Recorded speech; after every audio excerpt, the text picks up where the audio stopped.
شروع اللہ کے نام سے جو نہایت مہربان اور بے حد رحم والا ہے۔ ان کی مثال شیطان کی سی ہے کہ پہلے وہ انسان سے کہتا ہے کہ کفر کر، اور جب انسان کفر کر بیٹھتا ہے تو وہ کہتا ہے میں تو اس سے بری الزمہ ہوں، مجھے تو اللہ رب العالمین سے ڈر لگتا ہے۔ پھر دونوں کا انجام یہ ہونا ہے کہ ہمیشہ کے لیے جہنم میں جائیں، اور ظالموں کی یہی جزا ہے۔ اے لوگو جو ایمان لائے ہو، اللہ سے ڈرو، اور ہر شخص یہ دیکھے کہ اس نے کل کے لیے کیا سامان کیا ہے۔ اللہ سے ڈرتے رہو، اللہ یقیناً تمہارے ان سب اعمال سے باخبر ہے جو تم کرتے ہو۔ ان لوگوں کی طرح نہ ہو جاؤ جو اللہ کو بھول گئے تو اللہ نے انہیں خود اپنا نفس بھلا دیا، یہی لوگ فاسق ہیں۔ دوزخ میں جانے والے اور جنت میں جانے والے کبھی برابر نہیں ہو سکتے۔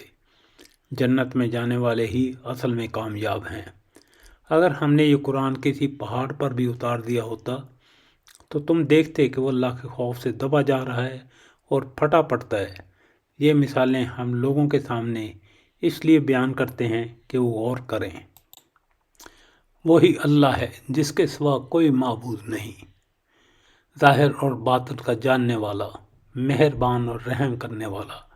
وہی اللہ ہے جس کے سوا کوئی معبود نہیں، بادشاہ، نہایت پاک، سب عیبوں سے صاف، سلامتی دینے والا، امن دینے والا، نگہبان، غالب، زوراور اور بڑائی والا۔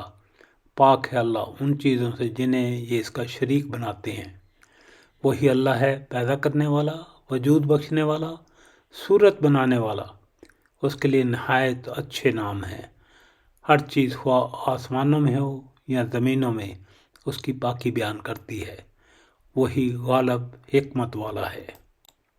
بسم اللہ اول وآخر، شکر الحمدللہ رب العالمین۔ اس کے ساتھ ہی سورہ حشر کا ترجمہ اور ریکارڈنگ مکمل ہو گئی ہے۔ اللہ تعالی ہماری کوششیں قبول فرمائے، آمین۔ ہمیں اپنی دعاؤں میں یاد رکھیے گا۔ شکریہ والسلام۔